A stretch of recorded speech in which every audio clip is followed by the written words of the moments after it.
JD లక్ష్మీనారాయణకి ఏమవసరం? Party పెట్టి ప్రజల్లో ఇలా చెప్పాల్సిన అవసరం ఏంటి? ఎవరు చేయని పని ఎవరు కూడా చేయాలి కదా. స్వాతంత్ర పోరాటం అదొక్కటే అంశమా? అంటే ఇక్కడ ఒక విషయం ప్రజలకు తెలియాల్సి ఉంది. ఒక పార్టీ పెట్టారంటే స్వలాభం కోసమా, లేకపోతే ఏదో పార్టీకి బి పార్టీ అన్న డౌట్ అనేది ఏపీ ప్రజలు నాటుకుపోయింది. ఇప్పుడు వరుసగా అందరూ మేం కలుస్తున్నాం అని చెప్తున్న టైంలో ఇప్పుడు జేడీ లక్ష్మీనారాయణ నమ్మడానికి ప్రజలకి ఏ పాయింట్ ని చూసి నమ్మాలంటారు? జేడీ లక్ష్మీనారాయణ గారు సపోజ్ చాలా మంది ఏం చెప్తుంటే వైసీపీ పెట్టించిన పార్టీ అంటున్నారు. ఆయన ఏం చెప్తున్నారు, మీరు జెండా దగ్గర రండి, వైసీపీ గనక ప్రత్యేక హోదా కోసం పోరాడకపోతే వైసీపీకి ఓటు వేయడానికి ప్రత్యేక చేయమంటున్నారు. అది వైసీపీకి డ్యామేజా కాదా? వైసీపీకి డ్యామేజా కాదా? ఎందుకు చేస్తారు ఆ మాట? సపోజ్ ఆయన ఏమంటారు, వైసీపీకి ప్రత్యేక హోదా కోసం పోరాడట్లేదు, వైసీపీ ఓటు వేయకండి అంటున్నారు. ఆయన టీడీపీ పోరాడలేదు, టీడీపీ ఓటు వేయకండి, జనసేన పోరాడలేదు, జనసేనకు ఓటేయండి. ఇది అర్థమైతే ఆయన స్వచ్ఛంగా రాష్ట్ర ప్రజల కోసము, రాష్ట్ర ప్రయోజనాల కోసం ప్రజల పక్షాన ఉన్నారని అర్థమవుతుంది. అది ప్రజలు కూడా దాన్ని కూడా వేరే పార్టీ బి పార్టీగా మీరు పెట్టుకున్నారంటే అది ఏదైనా ఉదాహరించగలరా ఆయన పార్టీ పెట్టడానికి గల కారణం? ఆయన చాలా ఇప్పుడు ఆయన ఏమన్నారు, వైట్ కార్డు లేని రాష్ట్రం చూడాలనుకుంటున్నారు. వైట్ కార్డు అంటే ఏంటి? ప్రభుత్వం నుంచి సహాయం అందుకునే రాష్ట్రం. అంటే ప్రజలు ఎంత ధనికులు అయిపోవాలంటే వైట్ కార్డ్ ఎలిజిబిలిటీ కూడా లేనంత ధనికులు అయిపోవాలి. కరెక్ట్. అలా ఉంటే అభివృద్ధి కళ్ళ ముందు కనపడుతుంది కదా. అంటే వైట్ కార్డ్ లేని వాళ్ళు జీరో అయిపోతే కనుక, అంటే అందరూ ప్రభుత్వ సహాయం కోసం వేచి చూడకుండా ప్రభుత్వానికి ట్యాక్సులు కట్టే స్థాయికి వెళ్ళిపోయారంటే రియల్ డెవలప్మెంట్ ఇది. సో అట్లాంటివి చాలా ఉన్నాయి అని చెప్పారు. ఆయన నిజంగా శ్రద్ధగా విని మనసు పెట్టి ఆలోచిస్తే మంచి అంశాలు చాలా మాట్లాడారు ఆయన. సో మొత్తానికైతే ఆయన పార్టీ పెట్టడంలో ముఖ్య ఉద్దేశం ప్రజలు, అన్నిటికంటే ముఖ్యంగా నేను ఏం చెప్తానంటే, ఆయన పార్టీ పెట్టి ఒక రోజు ముందర ఒక సదస్సు ఏర్పాటు చేశారు. మీ ఆలోచనలు నాతో పంచుకోండి, మీ ఆలోచనలు మీ సలహా సూచనల మేరకే నేను పార్టీని అడుగుతానన్నారు.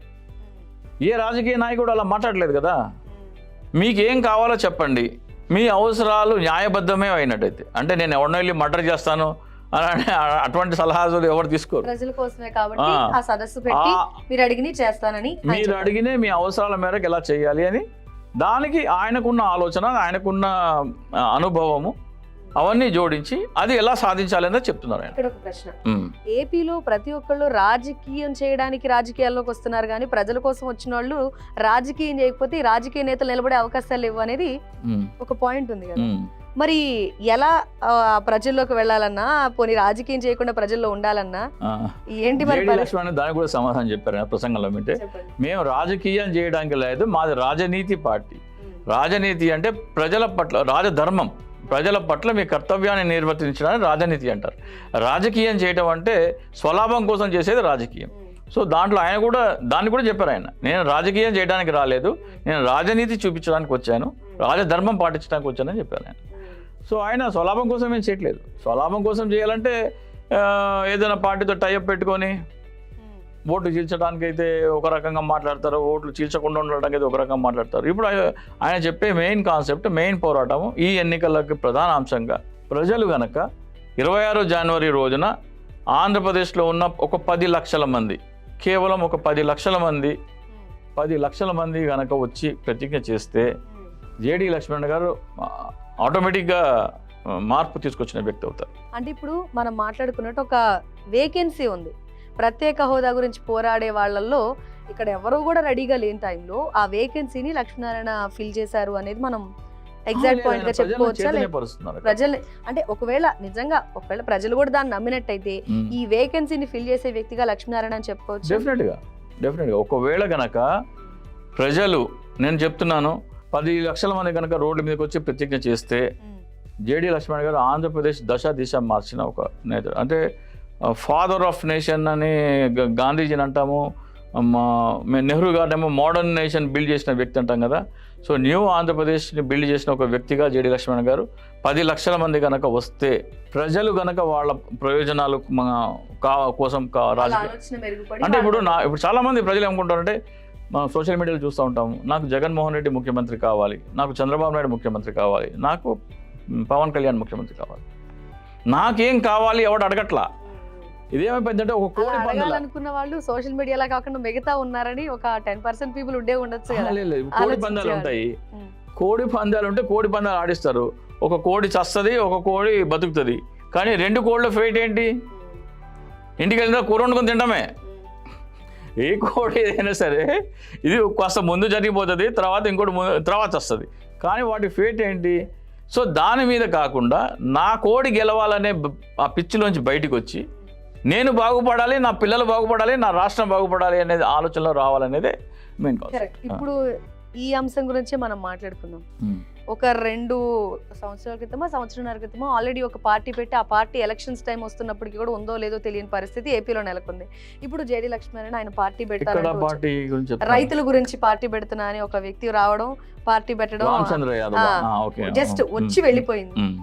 అలా వచ్చి వెళ్లే వాళ్ళ గురించి ఎందుకు ఆలోచించాలని ప్రజలు అనుకోవచ్చు కదా. ఇప్పుడు జేడీ లక్ష్మీనారాయణ పార్టీ పెట్టడం అనేది మామూలు విషయం కాదు. ప్రజల్లోకి వెళ్ళాలి, నిలబడాలన్న దమ్ముంటేనే పార్టీ పెట్టాలని ఒక రకంగా మన ప్రజల మనస్సును గెలుచుకోవాలి అంటే చేయాల్సిన పని. ఖచ్చితంగా ఈయన ఇప్పుడు కాకపోతే కనీసం నెక్స్ట్ 5 ఏళ్లకైనా ఉండగలిగే వ్యక్తిగా మనం నమ్మాలంటారా? నమ్మొచ్చు. ఇక్కడ బేసిక్ ఇదేంటంటే రాజకీయ నాయకుడు రామచంద్ర యాదవ్ అయినా సరే ఏమన్నారు, ఆయన నేను అంటున్నారు. కేఏ పాల్ ఏమంటున్నారు, నేను అంటున్నారు. అందరూ నేను నేను నేను అంటున్నారు. జేడీ లక్ష్మణ్ గారు మనం అంటున్నారు. ఆ తేడా గమనించాలి. ప్రత్యేకంగా ఈ వ్యక్తి మనం చేద్దామంటున్నారు. ఇప్పుడు నేను ప్రత్యేక హోదా తీసుకొస్తా అంటలేదు. ఎంతవరకు ఆయన ఫైట్ చేయగలరు? అంటే ఇప్పుడు ప్రజలకి కొత్తగా వచ్చినప్పుడు ఆ వ్యక్తి మీద స్వతహాగా ఉన్న ఒపీనియన్ వేరు, ఒక పార్టీ పెట్టి ప్రజల్లోకి వస్తున్నప్పుడు వాళ్ళకున్న ఆలోచన తీరుని ప్రజలు తెలుసుకోవడం వేరు కదా. ప్రజలు వాళ్ళ విచక్షణ, వివేకం, విజ్ఞత వాడితే ఆలోచిస్తారు. నిజమే కదా అని ఆలోచించి ఆయన చెప్పిన దాంట్లో వాస్తవానికి నేను దగ్గరగా ఉన్నాయా లేదా, సాధ్యమా కాదా. ఉదాహరణకి రేపు పొద్దున్న జనవరి 26వ తారీఖు నాడు ఆయన ఒక పిలిపించారనుకోండి, ఒక 10 లక్షల మంది వచ్చారనుకుందాం. ఆ ఫొటోస్ మనకు తెలుస్తాయి ఎంతమంది వచ్చారని. 10 లక్షల మంది జేడీ లక్ష్మణ్ గారు టార్గెట్ రీచ్ అయితే ఈ ఎన్నికల లోపే ఆంధ్రప్రదేశ్కి ప్రత్యేక హోదా వస్తుంది. 10 లక్షల టార్గెట్ ఈ ఎలక్షన్స్ లోపు అంటే 10 లక్షల మంది జనవరి 26వ తారీఖు నాడు ప్రతిజ్ఞ చేస్తే రాష్ట్ర వ్యాప్తంగా మనకి ఈ ఎన్నికల లోపే అప్పుడు ఏమవుతుంది, అన్ని పార్టీలు పోరాడతారు. 10 లక్షల మంది అంటే మామూలు ఫిగర్ కాదు. అప్పుడు ఏమవుతుంది, జగన్మోహన్ రెడ్డి గారు కూడా పోరాడతారు, చంద్రబాబు నాయుడు కూడా పోరాడతారు, పవన్ కళ్యాణ్ కూడా పోరాడతారు. ఊహబాగుందిగా నిజమవుద్దని నమ్మకం అయితే ఎవరికి? అదే కదా, మీకేం కావాలి? మీకు మీ నాయకుడు ముఖ్యమంత్రి కావాలా, లేకపోతే మీ రాష్ట్ర భవిష్యత్తు, మీ పిల్లలకి ఉద్యోగాలు, మీ రాష్ట్రం డెవలప్మెంట్ కావాలా? ఇంకో పాయింట్ మీరు చెప్పిన దాని ప్రకారం అయితే ప్రభుత్వాలు కలడానికి ఇది ఒక మంచి ప్లాట్ఫామ్ గా క్రియేట్ చేద్దాం అనేది ఇక్కడ ఉద్దేశంగా మనం తెలుసుకోవాలి. ఇప్పుడు కొంచెం క్లియర్ గా ఉంది. సో ఈ విషయాలని మనం ఏపీ పాలిటిక్స్ లో చిన్న చిన్న మార్పులు మనం పక్కన పెట్టేద్దాం క్లియర్ గా. అండ్ మీకు ఇప్పుడు వైసీపీ అవనిగడ్డ టికెట్ ఇస్తామన్న మాట మేము వింటూ వచ్చాం. ఆల్రెడీ ప్రత్యేక హోదా గురించి ఫైట్ చేస్తున్నారు. ఒక లాస్ట్ పాయింట్ ఇది, ప్రత్యేక హోదా గురించి మీరు ఇక్కడ ట్రై చేస్తున్నారు. ఆల్రెడీ జేడీ లక్ష్మణ పార్టీ పెట్టాలని ఆహ్వానిస్తూ వచ్చారు. ఇక్కడ వైసీపీ నుంచి టికెట్ అనే మాటని ఎలా అంటే ఒక రకంగా ఇక్కడ ఒక డైరెక్ట్ పాయింట్ నేను అడుగుతా. ఇప్పటికే మీరు ఇట్లా రియాక్ట్ అవుతూ వచ్చారు, కేవలం దీనికోసమేనా అనే మాటలు రియాక్షన్స్ వస్తున్న టైంలో మీ సమాధానం? నాది first of all JD Lakshman గారు పార్టీ పెట్టింది వారం రోజుల క్రితము. నేను ఒకానొక సందర్భంలో అమరావతి మీద ఒక నివేదిక ఇవ్వడానికి మన ఎస్ఆర్కే గారి అంటే సజ్జల రామకృష్ణారెడ్డి గారి ఆఫీస్కి వెళ్తే అక్కడ ఒక లెక్చరర్ వచ్చి నేను తిరువూరు నియోజకవర్గం నుంచి పోటీ చేస్తాను, నేను ఒక మాజీ లెక్చరర్ అని చెప్పేసి ఆయన డిస్కషన్ చేస్తున్నాను. అదేంటంటే పార్టీ ఏమీ అనౌన్స్ చేయలేదు కదా, టికెట్లు ఆహ్వానిస్తున్నామని ఆల్రెడీ ఇన్ఛార్జీలు ఉన్నారు కదా, మనకెందుకు ఇస్తారు అని అన్నా. అడగటంలో తప్పే ఉంది, నేను ఒక అప్లికేషన్ ఇచ్చాను అన్నారు. ఎక్కడ టైప్ చేయించానంటే పక్కనే టైప్ చేయించాను అన్నారు. నేను కూడా టైప్ చేసి నా అప్లికేషన్ ఇచ్చాను. ఎప్పుడు అది? ఆగస్టులో. అప్పుడు జేడీ లక్ష్మణ్ గారు పార్టీ పెడతారని కానీ లేకపోతే లేదు. ఆ దాంట్లో కూడా నేను ప్రత్యేక హోదా పోరాటమే నేను ముఖ్య ఉద్దేశం అని చెప్పడం. ఒకవేళ టికెట్ వచ్చి నిజంగానే టికెట్ అంటే ఇక్కడ ప్రజలకు సేవ చేసే ఉద్దేశం, తర్వాత పార్టీ అనేది నమ్మిన వ్యక్తిగా మిమ్మల్ని నమ్ముతున్నారు ప్రజలు. ఈ టైంలో ఒకవేళ మీరుంటే మళ్ళీ ప్రత్యేక హోదా గురించి డెఫినెట్ గా అసెంబ్లీలో మాట్లాడతాను. టికెట్ ఇచ్చి గెలిస్తే ఫస్ట్ ఆఫ్ ఆల్ నా దగ్గర ఒకవేళ వైసీపీ కనుక నాకు టికెట్ ఇస్తే నేను నామినేషన్ వేయడానికి వెళ్ళాలంటే నా కార్లో డీజిల్ కొట్టడానికి కూడా నా దగ్గర డబ్బులు లేవు. నా కార్లో డీజిల్ కొట్టించడం డబ్బులు కూడా లేవు. ఎప్పుడైనా జగన్మోహన్ రెడ్డి గారిని మీరు కలిసారు? ఇంతవరకు కలవలేదు, ఫేస్ టు ఫేస్ కలవలేదు. అతను ఏంటంటే అందరూ అప్లై చేయొచ్చు అన్నారు. అతను అప్లై చేస్తుంటే ఎక్కడ అని లంచ్ టైం ఎక్కడ చేయించామంటే పక్కనే డిటిపి చేయించాను, పక్కనే వెళ్ళి డిటిపి చేయించుకుని వచ్చాము. ఆయనతో పాటు నేను ఇచ్చాను. అది ఎప్పుడు? ఆగస్టులో జరిగింది. సో దాన్ని ఈ రోజున మరి ఎట్లా ఇన్ఫర్మేషన్ వచ్చిందో ఒక ఛానల్ వాళ్ళు దాన్ని టెలికాస్ట్ చేశారు. సో జరిగింది అయితే అది ఆగస్టులో జరిగింది. అది ఒక పక్క వస్తే ఓకే, లేదంటే ప్రత్యేక హోదా మీ ముఖ్య ఉద్దేశం మీరు చెప్పారు. దాంట్లో చాలా ఉన్నాయి. ప్రత్యేక హోదా ముఖ్య ఉద్దేశమే కాదు, అతి తక్కువ ఖర్చు, పేదలకి ధనికులకి మధ్యలో ఉన్న గ్యాప్ ఎలా తగ్గించాలి అనేది నా మీద నాకు అద్భుతమైన ఆలోచనలు ఉన్నాయి. రిచ్ క్లాస్ అంటే పేదలని రిచ్ క్లాస్ మధ్యలో ఉన్న గ్యాప్ అంటే వాళ్ళని అప్లిఫ్ట్ చేయడానికి ఎలా చేయాలి అనేది దాని ఆలోచనలు నాకున్నాయి, చెప్పడం జరిగింది. ఇప్పుడు అయితే నేను ఏ పార్టీలో లేను, జేడి లక్ష్మణ్ గారి పార్టీలో లేను, వైసీపీ పార్టీలో లేను. క్లారిటీ అయితే క్లారిటీ. అంటే బేసికల్ గా మీరు కూడా ఇంతకు ముందు ప్రజల్లోకి కొంచెం తిరిగారు అండ్ గవర్నమెంట్ జాబ్ కూడా చేసి ఉన్నారు. కరెక్ట్. అంటే ఇక్కడ మాకు తెలిసిన విషయాలు అది నిజమా ఫేక్ అడగాలంటే ప్రత్యక్షంగా కనిపించినప్పుడే అడగాలి. ఇక మాకు ఆప్షన్ లేక ఈ పాయింట్ ని కూడా తీసుకురావడం జరిగింది. అంటే ఇప్పుడు ఒక అనలిస్ట్ గా ఉండడానికి ప్రజల్లో ఉండడానికి రెండు కనెక్షన్ ఉందంటారా? ఉంటే ఎలాంటి కనెక్షన్ అది? అంటే ఈ సందర్భం వచ్చింది కాబట్టి ప్రత్యేకించి ఒక క్లారిటీ రావాల్సిన అవసరం ఉంది ప్రజలకు కూడా. ఒక వ్యక్తి మాట్లాడుతున్నారు ప్రజల గురించి అంటే ఆ వ్యక్తి గురించి కూడా ఒక విషయం తెలుసుకోవాల్సి వస్తేనే ఆ క్లారిటీ అనేది బాగుంటుంది కాబట్టి అడగాల్సి వచ్చింది. సరే, నేను first of all railway job చేసేవాడిని, చీఫ్ కంట్రోలర్గా చేసేవాడిని. దానికి నేను 2012లో నేను వదిలేశాను. ఆ తర్వాత 2014లో జనసేన పార్టీ పెట్టిన తర్వాత పవన్ కళ్యాణ్ ప్రసంగాలు, ఆశయాలు చూసి ఆకర్షితున్నాను. చాలామంది ఏమనుకుంటారు, నేను జనసేన పార్టీ కోసం జాబ్ వదిలేశాను అనుకుంటారు. అది తప్పు. నేను జాబ్ వదిలేసిన తర్వాత 2 సంవత్సరాలకు పవన్ కళ్యాణ్ పార్టీ పెట్టారు. సో నేను పవన్ కళ్యాణ్ కోసం జాబ్ వదిలేశాను అని నేనైతే ఆ నెపం ఆయన మీద, ఆ తప్పు ఆయన మీద నేను నెట్టాను. సో దానికి పవన్ కళ్యాణ్కి సంబంధం లేదు. దాని పట్ల ఆకర్షితున్నాయి. నేను చేరిన తర్వాత పవన్ కళ్యాణ్ చెప్పిన మాటలకి అక్కడ జరుగుతున్న దానికి పొంతం లేదు. ముఖ్యంగా ప్రత్యేక హోదా విషయం ప్రత్యేక హోదా విషయంలోనే పవన్ కళ్యాణ్ అంటే నాకు అంత అంటే, ఉదాహరణకి జేడి లక్ష్మణ్ గారు మా పార్టీ పెట్టే ముందర ఒక మీటింగ్ పెట్టారు, మీ సలహా సూచనలు మాకు ఇవ్వండి అని చెప్పారు. ప్రత్యేక హోదా బ్యాడ్జ్ విషయం కూడా ఆయనకు చెప్పడం జరిగింది. ఇది చాలా అద్భుతమైన ఆలోచన. మన రాష్ట్రానికి ప్రత్యేక హోదా కోసం మా పార్టీ విధానమే అది కాబట్టి మీ ఆలోచన మేము ఇంప్లిమెంట్ చేస్తామని పార్టీ స్థాపించిన తర్వాత మొదటి ఇంప్లిమెంట్గా దాన్ని ఆయన ఇంప్లిమెంట్ చేశారు. అంటే జేడి లక్ష్మణ్ గారు ఏమన్నారంటే, ప్రజలలో నుంచి పుట్టిన పార్టీ మాది, పార్టీ పెట్టిన పార్టీ కాదు, ప్రజల్లోంచి పుట్టిన పార్టీ అని అన్నారు. అందరూ నాయకులు అలాగే మాట్లాడతారు అనుకుంటాం మనం, కానీ ప్రజల నుంచి వచ్చిన ఆలోచనని ఆయన తీసుకుని ఇంప్లిమెంట్ చేస్తున్నారు. ఇదే ఆలోచనని 2015లో అంటే ఇవాళ దాదాపు 8 సంవత్సరాల క్రితం 2015 9 సంవత్సరాల క్రితం పవన్ కళ్యాణ్కి ఇదే ఆలోచన ఇవ్వడం జరిగింది. ఆయన పాటించకపోతే మేము ఒక ఇంటింటికి వెళ్ళి ప్రత్యేక హోదా ఆంధ్రప్రదేశ్ హక్కు అనే కార్యాచరణ పోస్టర్లు ఇంటికి అంటిస్తుంటే ఆయన పాటించట్లేదు, మేము చేస్తుంటే దాన్ని ఆపేయమన్నారు పవన్ కళ్యాణ్. జనసేన పార్టీ నుంచి బయటకు వచ్చిన తర్వాత అగైన్ మళ్ళీ జేడి లక్ష్మణ్ గారిని కలవటానికి ఆయన ఆఫీస్కి వెళ్ళాను ఫస్ట్ టైం. అది somewhere in August 2019. First time వెళ్తే వెయిటింగ్లో ఉన్నాము, సార్ లేరు, నాగరాజన్ యాంకర్. అతను మాటలు విని, మీరు పొలిటికల్ అనలిస్ట్ అయితే బాగుంటుంది అన్నారు. నీకు దానికో దండం బాబు, ఏదో మాట్లాడతాం పిచ్చాపాటి కంటే, లేదండి మీకు నాలెడ్జ్ చాలా ఉంది, మరి రండి అని నన్ను సెప్టెంబర్ అక్టోబర్ నన్ను నా వెంట పడితే November 7th 2019 ఫస్ట్ టైం నేను అనలిస్ట్గా వచ్చాను. నేను మళ్ళీ మాట్లాడటం జరిగింది. సో అలా అనలిస్ట్ అయ్యాను. చాలామంది ఏమంటారంటే, మీ అనాలిసిస్ వైసీపీకి అనుకూలంగా ఉంటుంది అని అంటారు. సో దానికి నేను చెప్పేది ఏంటంటే, నేను చెప్పిన మెయిన్ పాయింట్స్ చెప్తాను, ఒక 5. అవి నిజమైనయా లేదా అనేది. 2019లో నా అనాలిసిస్ మొదలు పెట్టగానే రాబోయే ఎన్నికల్లో తెలుగుదేశం జనసేన పొత్తులో వెళ్తాయని చెప్పాను. 2019లో చెప్పాను నేను, అది నిజమైంది. భారతీయ జనతా పార్టీతో పవన్ కళ్యాణ్ పొత్తు పెట్టుకుంటే మెడలో ఒక గుదిబండ వేసుకుంటున్నాడు, ఇది లాక్కోలేక పీక్కోలేక చావాలి అన్నాను. ఎందుకన్నాను, ప్రజలు తిరస్కరించిన పార్టీ, 0.83% ఓటుతో ఉన్న party, get out of Andhra Pradesh అన్న పార్టీతో నువ్వు పొత్తు పెట్టుకున్నావంటే నువ్వు ప్రజల మనోభావాలకి, ప్రజల ఆలోచనలకి వ్యతిరేకంగా వెళ్తున్నావు, ఇది నీకు మెడలో గుదిబండ అన్నాను. ఇప్పుడు ఈ రోజున అదే పరిస్థితి, లాక్కోలేక పిక్కోలేక చేస్తున్నాను. ఆ తర్వాత మొన్న తెలంగాణలో ఎన్నికల్లో అందరూ ఏమన్నారు, బీఆర్ఎస్ గెలుస్తుంది అన్నారు, నేను కాంగ్రెస్ గెలుస్తుంది అన్నాను.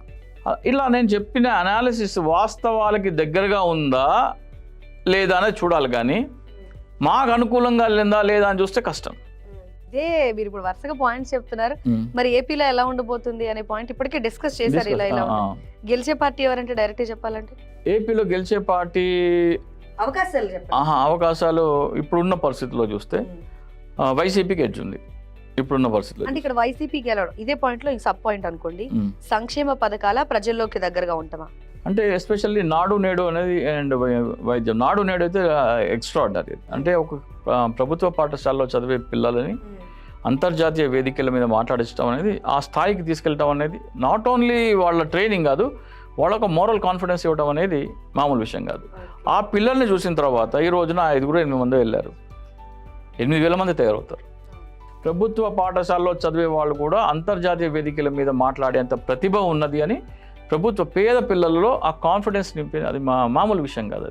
అది మనం అప్రిషియేట్ చేయాలి. అవన్నీ ప్రజలు ఆలోచిస్తే నిజంగా అవును కదా, మనం అంటే మారుమూల పల్లెటూరు వాళ్ళు జిల్లా కేంద్రం కూడా ఇంటర్లో డిగ్రీలో వెళ్తారు పిల్లలు. మనం రాష్ట్రం దాటి దేశం దాటి ప్రపంచ దేశాలు అధ్యక్షులు మాట్లాడే వేదిక మించి నా బిడ్డ మాట్లాడారు అనే ఆలోచన ప్రతి పేదవాళ్ళలో వస్తే వాళ్ళకు ఒక హోప్ కనపడుతుంది. సో వాళ్ళకి మోరల్ సపోర్ట్ ఇచ్చారు అండ్ భవిష్యత్తు బాగుండడం కోసం పిల్లలు చదివించడం అనేది ఫస్ట్ పాయింట్. ఒకవేళ గెలవాలి అనే పాయింట్ ఉన్నప్పుడు ఇంకా ఎలాంటి పాయింట్స్ ఉన్నాయంటే, చాలామంది ఏమంటారు ప్రభుత్వ ఉద్యోగులకి జీతాల తర్వాత లేటుగా వస్తున్నాయి, పెన్షన్లు ముందుగా ఇస్తున్నారు అంటున్నారు. ఒక రాష్ట్రం ఉంది, ఆ రాష్ట్రానికి ఓనర్ ఎవరు? ప్రజాస్వామ్య దేశం కానీ రాష్ట్రం కానీ ఓనర్స్ ఎవరు? ప్రజలు. సో ఫస్ట్ జీతం ప్రజలకు ఇవ్వాలి, ఆ తర్వాత ప్రజల కోసం పనిచేసే వాళ్ళు. అంటే ప్రభుత్వ ఉద్యోగి ఎవరికి సేవకుడు? ప్రజలకు సేవకుడు. సో పెన్షన్ ఫస్ట్ ఇవ్వడం కరెక్ట్. ఏమన్నారు, నువ్వు ఫస్ట్ పెన్షన్ ఇచ్చే తర్వాత మా జీతం ఆపుతున్నావు అన్నారు. ప్రజలకు వెళ్ళాల్సింది ఫస్ట్ ప్రజలకు వెళ్ళని, ఆ తర్వాత నువ్వు ప్రజలకు సేవకుడు కాబట్టి నువ్వు తర్వాత, ముందు ప్రజలు. ఆ థియరీ కూడా కరెక్టే జగన్మోహన్ రెడ్డి గారు. ఇక్కడ ఇంకో విషయం మాట్లాడుకుందాం. జగన్మోహన్ రెడ్డిని నమ్మడానికి ఆయన సలహాదారుల ఆలోచనలు ఆయన ఇంప్లిమెంట్ చేస్తారా, లేదంటే ఎవరి మాట వినకుండా ఆయనే డెసిషన్స్ తీసుకుంటారు అని అంటారు కదా, అది ఎంతవరకు కరెక్ట్? అది సలహాదారులు ఇచ్చిన ఆలోచనల్ని తీసుకుని దాంట్లో ఏది బెస్టో లేకపోతే దానికి కొన్ని మార్పులు చేర్పులు చేసో తీసుకోవడం ఈ నాట్ ఓన్లీ జగన్మోహన్ రెడ్డి, అనాదిగా రాజులు శివాజీ దగ్గర నుంచి శ్రీకృష్ణదేవరాయ దగ్గర నుంచి చేసేది అదే.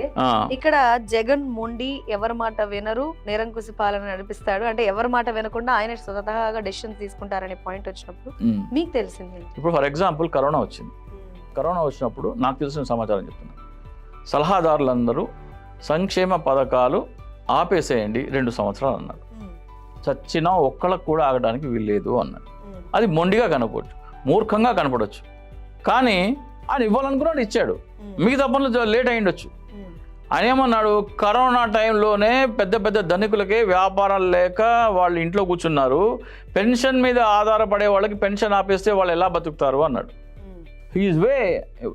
సలహాదారులు అందరూ ఉన్నారు, మీరు ఎవరికి పెన్షన్ ఆపేసండి సార్, సంక్షేమ పథకాలు ఆపేద్దాం సార్ అన్నాడు. Nothing doing. ఉద్యోగస్తులకే కష్టంగా ఉన్నప్పుడు, జీతాలు రాక కష్టంగా ఉన్నప్పుడు పెన్షన్ మీద బతికే వాళ్ళు ఎట్లా బతుకుతారు? That is how. అంటే మూర్ఖంగా కనిపించవచ్చు, కానీ కరెక్ట్. ఇప్పుడు ప్రభుత్వం నుంచి మీరు ఈ పాయింట్ చెప్తూ వచ్చారు. ప్రజల ఆలోచనలు ఎలా ఉన్నాయి అంటారు మీకు తెలిసినంత వరకు ఏపీలో? ప్రజల ఆలోచన అంటే చెప్తున్నా కదా, ఏపీలో ఓటర్ చాలా తెలివిగల, చాలా మూర్ఖులు, ఇడియట్స్. కరెక్టే, మీరు అన్నట్టు ఇడియట్స్ అనేది అభిమానం కొద్దో లేకపోతే ఎవరి పార్టీకి వీళ్ళే గెలవాలన్న పిచ్చి కొద్దో ఆలోచించే వాళ్ళు ఉన్నప్పటికీ కూడా తెలివిగా వాళ్ళ ఓట్లని చివరి నిమిషాలైనా వేస్తారనే ఆలోచన, వాళ్ళ స్వార్థం కూడా చూసుకుంటారనే పాయింట్ ఉంది అని అనుకుంటే ఏ పాయింట్ లో ఉంది? అదే ఆంధ్రప్రదేశ్లో ఈ ఎన్నికలు వ్యక్తి అభిమానంతో వెళ్తున్నాయి కాబట్టి ఆ వ్యక్తి అభిమానం మీదే డిసైడ్ అవుతాయి. జగన్మోహన్ రెడ్డి సింగిల్ కాబట్టి ఆయనకు ఓట్లు వేయాల్సిన వాళ్ళందరూ ఓట్లేస్తారు. తెలుగుదేశం జనసేన కాంబినేషన్ కాబట్టి జనసేన ఓటర్ పవన్ కళ్యాణ్కి మొదట 2.5 సంవత్సరాలు ముఖ్యమంత్రి అయితేనే ఓట్లేస్తాడు, లేకపోతే జగన్మోహన్ రెడ్డికి వెళ్తాయి ఓట్లు. తెలుగుదేశం ఓటర్లు కూడా పవన్ కళ్యాణ్కి మొదటి 2.5 సంవత్సరాలు ముఖ్యమంత్రి ఇస్తే నేను నోటాకేస్తాననే వాళ్ళు కూడా ఉన్నారు, నేను పవన్ కళ్యాణ్ అంగీకరించాము అనేవాళ్ళు కూడా ఉన్నారు. సో ఈ కాంబినేషనే ఎలా ఉంటుంది, ఎలా పొత్తులు కుదురుతాయి, సీఎం పదవిలో ఎవరెంతకి ఇస్తారనే దాని మీద మాత్రమే ఈ రాబోయే ఎన్నికల్లో ఒక క్లారిటీ వస్తుంది. అది క్లారిటీ రానంత వరకు ఇంకా ఫ్లూయిడ్గానే ఉంటుంది. ఒకవేళ పవన్ కళ్యాణ్కి ముఖ్యమంత్రి పదవి ఇవ్వకుండా తెలుగుదేశం కనుక పొత్తు పెట్టుకుంటే జగన్మోహన్ రెడ్డి గారికి 130 సీట్లు వస్తాయి. ఎందుకంటే పవన్ కళ్యాణ్ ఓటర్లే వేయరు, టీడీపీ ఓటేసే సమస్య లేదు. పవన్ కళ్యాణ్ ఎంత నచ్చ చెప్పినా ఏం చేసినా కానీ వాళ్ళు వినరు. అది 2.5 సంవత్సరాలు కాదు, 2 రోజులు కూడా ఇవ్వడానికి టీడీపీ సుముఖంగా లేదు. అసలు ఆ క్లారిటీ లేకుండా ఇంత దూరం ఎన్నికలు ఇంకా రేపు మాపో నోటిఫికేషన్ వస్తుంది, ఇంకా 2 నెలలు అయితే నోటిఫికేషన్ వస్తుంది. ఎందుకు ప్రజలు నానుస్తున్నారో మనకి అర్థం కావట్లేదు. ఇక్కడ పవన్ కళ్యాణ్ ఏమంటాడు, మీరు ముందు ఓట్లేసేయండి, ఫలితాలు వచ్చిన తర్వాత ముఖ్యమంత్రి ఎవరో మేము డిసైడ్ చేసుకుంటాం అంటున్నారు. అంటే ఏంటంటే మీరు ఈవీఎంలో బటన్లు నొక్కేసేయండి, ఆ తర్వాత మేము ఏం చేయాలని చేస్తాము, మళ్ళీ 5 సంవత్సరాల తర్వాత కదా మీతో పని. ఇప్పుడు మీతో ఏదో ఒకటి చెప్పే ముందు ఓటైతే ఏవయ్యా తర్వాత చూసుకుందాం అంటారు. మీకున్న కోపం మాత్రం పవన్ కళ్యాణ్ విషయంలో ఖచ్చితంగా బయటపడుతూ ఉంటుంది ఇలాంటి టైమింగ్స్ లో. మొదటిగా అయితే మాత్రం ఏపీ పాలిటిక్స్ మాక్సిమం మనం కవర్ చేసాం. లేటెస్ట్ గా వచ్చిన షర్మిల రాబోతుంది కాంగ్రెస్ అధినేత్రిగా అనే పాయింట్ మన చెవిలో పడ్డప్పటి నుంచి అదే డిస్కషన్ రన్ అవుతుంది పొలిటికల్ గా. ఎలా ఉండబోతుంది అనే పాయింట్ మనం డిస్కస్ చేసాం. జేడీ లక్ష్మీనారాయణ పెట్టిన పార్టీ గురించి, ఒక ఇప్పటి వరకు జరిగిన మార్పులు బట్టి ఎవరు గెలిచే అవకాశాలు ఉన్నాయి, ఎటువంటి పరిస్థితులు ఉన్నాయి. ఖచ్చితంగా మళ్ళీ కాంటాక్ట్ అవుదామండి. ఏపీలో మరొకసారి పరిణామాలు మారిన టైంలో అండ్ మీ గురించి కూడా ఒక క్లారిటీ ఇచ్చింది. ఎందుకంటే ఒక డౌట్ రైజ్ అయినప్పుడు, ఒక పాయింట్ రైజ్ అయినప్పుడు క్లారిటీ రావాల్సిన అవసరం అయితే 100% ఉంది కాబట్టి. ఎనీవే థ్యాంక్ యూ రాజశేఖర్ గారు, thank you so much. So చూసారు కదా, ఏపీలో మార్పులు అనేవి కంటిన్యూస్ గా జరుగుతున్నాయి. ఆ మార్పులు దేనికి సంకేతం, ఎంతవరకు, అది మనం ఆలోచించాల్సిన అవసరం చాలా ఉంది. నేతలు ఏమైనా చెప్పొచ్చు, ఎలాంటి విషయాలైనా డిస్కస్ చేయొచ్చు, కానీ కీలకమైన పాయింట్ ప్రజల మనసులోనే ఉంది. అది ఆలోచించాల్సిన బాధ్యత మీదే. అభివృద్ధి కావాలా, మీరు అనుకున్న నాయకుడు కావాలా, మీ ప్రాంతంలో బాగుండాలా, మీరే ఆలోచించుకోవాలి. ఇది ఇవాల్టి వాట్ నెక్స్ట్ ఏపీ.